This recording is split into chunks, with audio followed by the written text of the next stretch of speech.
That's the other typo in your bulletin. I do the bulletin and I still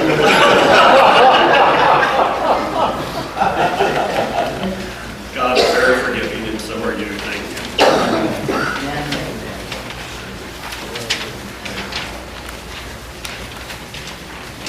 Will you please pray with me? Loving and gracious God, it is always a privilege when we come to your word, and we come to your word, Lord, always with anticipation, because we want to hear your voice, Lord. We want to have your words of truth spoken to us. We want to know that you are present here among us. And so we just pray that these words of mine from these lips of clay and the meditations of all of our hearts would be holy and acceptable to you. Amen. Amen. There are a lot of familiar words and sayings in our text this morning. It's very rich.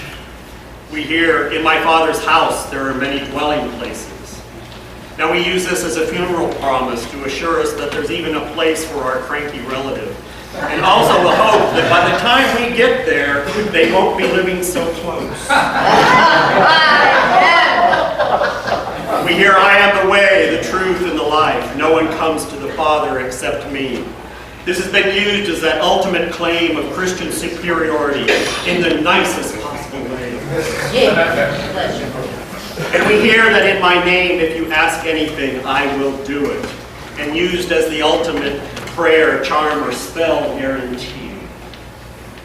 We use words like bricks to build our structures of religion, belief, and what we call faith. We define, describe, explain, and expound on the incarnation, sanctification, redemption, and salvation. And we can understand if we feel that the way our Christian faith is often presented is as if all we had were words about Jesus. From today's text, we get a sense that John's community may have felt the same way. At this point of this gospel's authorship and completion, the recipients were already at least 3 generations away from the events of Jesus' life. They had already received 60 to 80 years of oral tradition. They may, we don't know, have some knowledge of the early epistles. But in any case, it's been a long time since Jesus lived. And so we hear Thomas say, give me a map. We hear Philip say, show us the Father. Draw us a picture. We need to see. And so John reminds them they see and experience Jesus in the advocate as he goes on in that final discourse. That the advocate, the helper, and they see Jesus in their community when they keep Jesus' commandments to love one another. He goes on to draw a picture of Jesus as a vine and his community as branches, a seamless unity between Jesus and each other. St. Cyril of Alexandria, in a commentary on this passage, says that for our part, we experience this unity by will and intention. For the divine's part, it's by love and affection. John wanted his community to know that there was more than just words.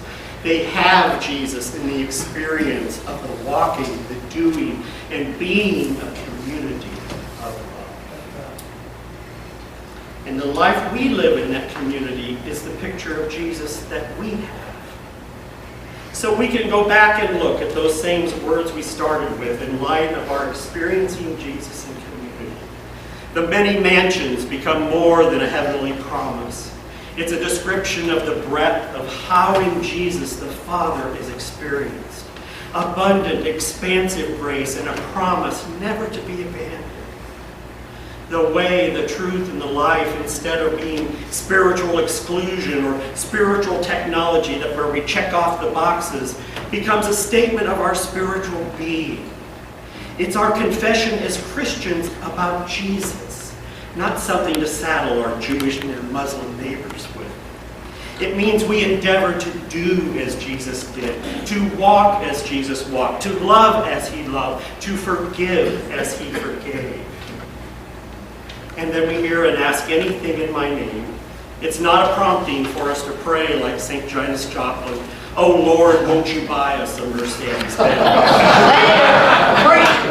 Ron. Sorry, Ron.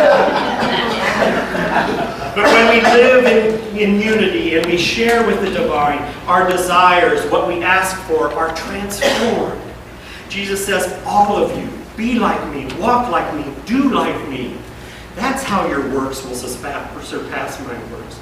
That's how I will do anything that you ask.